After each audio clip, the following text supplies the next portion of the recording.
तो नमस्कार दोस्तों, कैसे हैं आप सभी लोग। तो मैं आ गया हूँ एक नया लेटेस्ट अपडेट और एक नया लेटेस्ट वीडियो लेकर आप सबके बीच। तो दोस्तों शुरू करते हैं।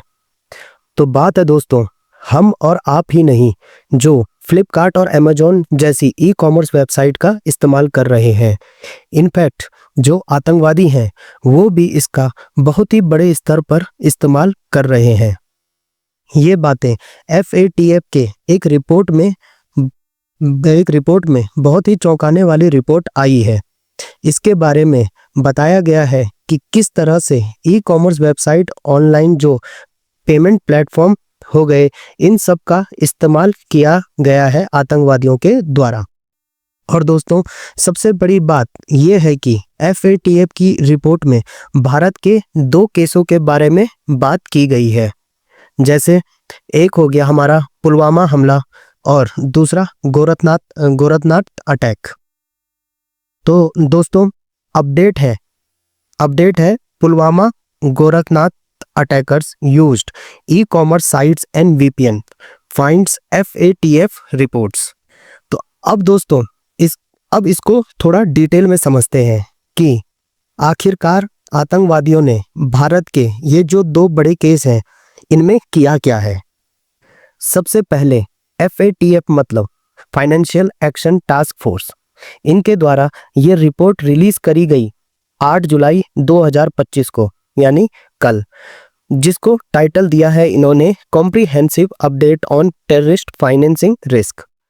इन्होंने इसमें बताया है कि कैसे आतंकवादी कैसे डिजिटल टूल को एक्सप्लॉइट कर रहे हैं और इस्तेमाल कर रहे हैं, फिर चाहे ई कॉमर्स प्लेटफॉर्म हो, अमेजॉन हो गया या फिर ऑनलाइन पेमेंट सर्विस हो गई जैसे पेपाल।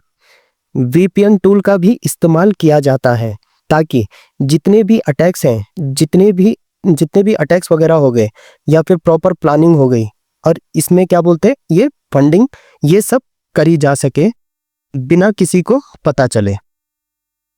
जो सबसे पहला केस है दोस्तों पुलवामा अटैक, आप सबको याद होगा 2019 को 14 फेब को बहुत ही भयानक अटैक किया गया था आतंकवादियों के द्वारा, जिसमें हमारे सिक्योरिटी फोर्सेस के ऊपर सबसे बड़ा अटैक था, जिसमें 40 CRPF के जवान थे और वो शहीद हो गए थे। और इस हमले की रिस्पॉन्सिबिलिटी ली थी जैसे मोहम्मद ने। तो दोस्तों FATF ने अपनी रिपोर्ट में बताया है कि यहाँ पर जो सुसाइड बॉम्बर था आदिल अहमद, इसने क्या करा था, इसने अपनी गाड़ी को CRPF की कॉन्वॉय में भिड़ा दिया था। तो आदिल अहमद ने ई प्लेटफॉर्म अमेजॉन से एल्यूमिनियम पाउडर वो परचेज किया था। इससे क्या होता है दोस्तों, इससे जो एक्सप्लोसिव का इम्पैक्ट होता है वो क्या होता है, कई गुना बढ़ जाता है एल्यूमिनियम पाउडर से। तो दोस्तों इसका इम्प्लीकेशन क्या है, जो ऑनलाइन मार्केट प्लेस है वहां पर कोई चेकिंग तो है नहीं, मतलब हर कोई खरीद रहा है। तो अमेजोन पर या किसी भी मार्केट प्लेस पर अगर आप देखें इस तरह का कोई चेकिंग नहीं होता है।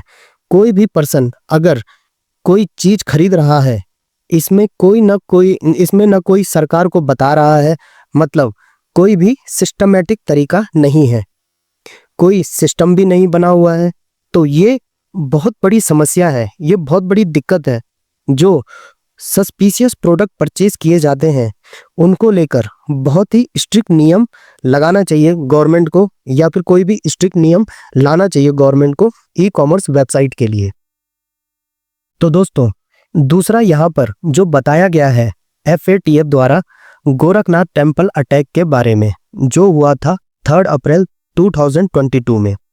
ISIS inspire lone wolf attacker है, उसने असॉल्ट किया था पुलिसमैन पर। आपने देखा होगा बहुत सारे लोगों को एक साथ मारने की कोशिश की जाती है, तो इस प्रकार का अटैक करने की कोशिश की गई थी। इसके द्वारा पुलिसमैन को असॉल्ट किया गया था किसी शार्प वेपन के माध्यम से। ये हुआ था गोरखपुर में, गोरखनाथ मंदिर है जस्ट उसके बाहर।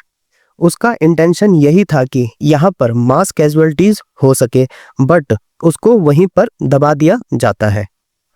बट दोस्तों FATF ने इस अटैक में पाया कि उन्होंने बताया है कि कैसे पेपाल का इस्तेमाल किया गया है to receive 6.69 lakh rupees internationally, ताकि आईएसआईएस की आइडियोलॉजी है उसको सपोर्ट किया जा सके।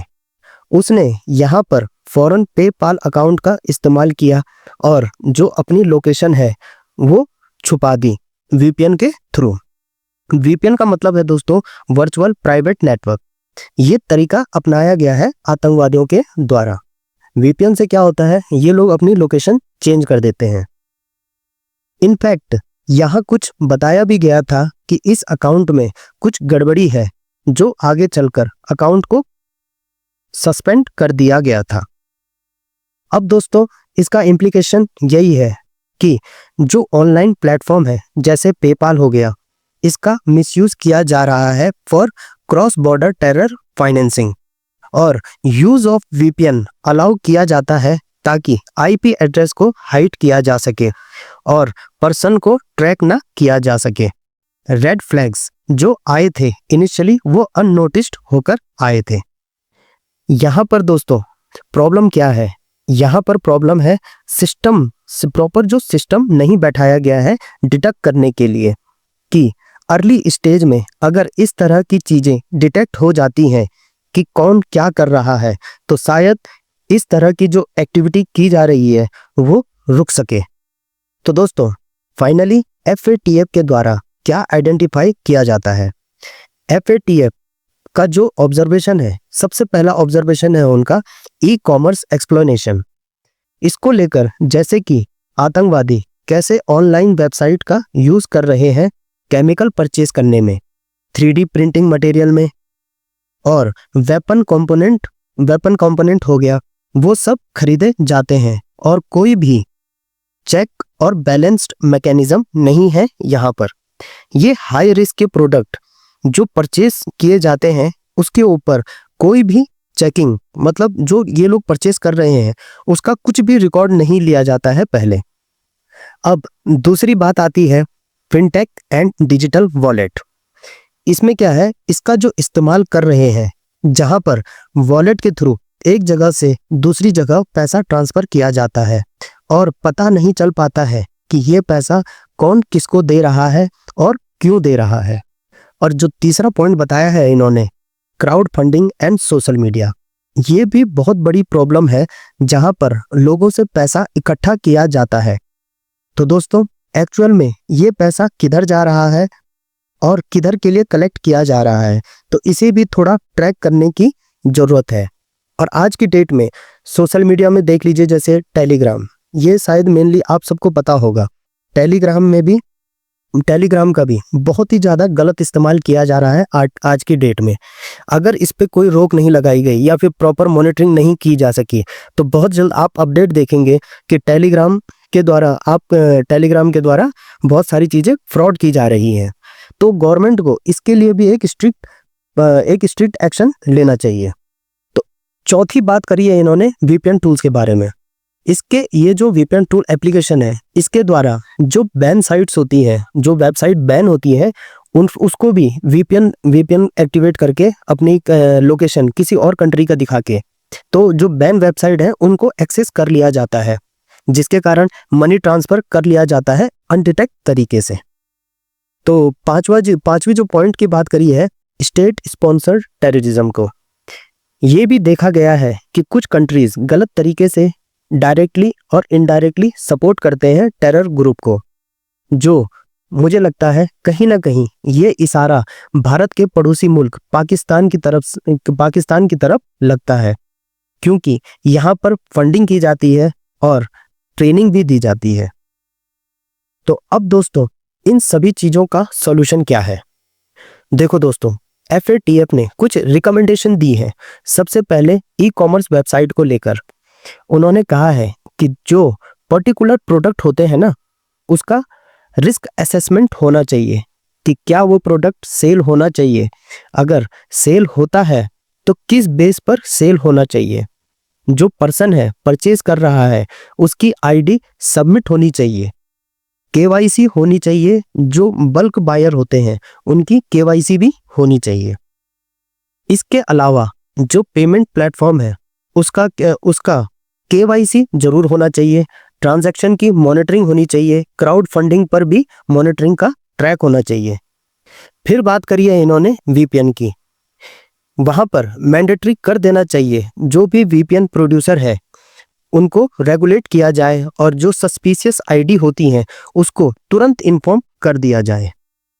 और जो गवर्नमेंट है, अलग अलग देशों में फाइनेंशियल इंस्टीट्यूशंस हैं, कंपनीज हैं, उनके बीच में प्रॉपर कोऑर्डिनेशन हो, तभी जाके इन सब चीज़ों को रोका जा सकता है। तो दोस्तों, आप लोग क्या सोचते हैं इस बारे में, तो मुझे इस वीडियो पे कमेंट कर जरूर बताएं। तो फिलहाल आज के लिए इतना ही, मिलता हूं मैं आपको दोबारा नया लेटेस्ट अपडेट और नई लेटेस्ट वीडियो के साथ। तब तक जुड़े रहिए। धन्यवाद दोस्तों।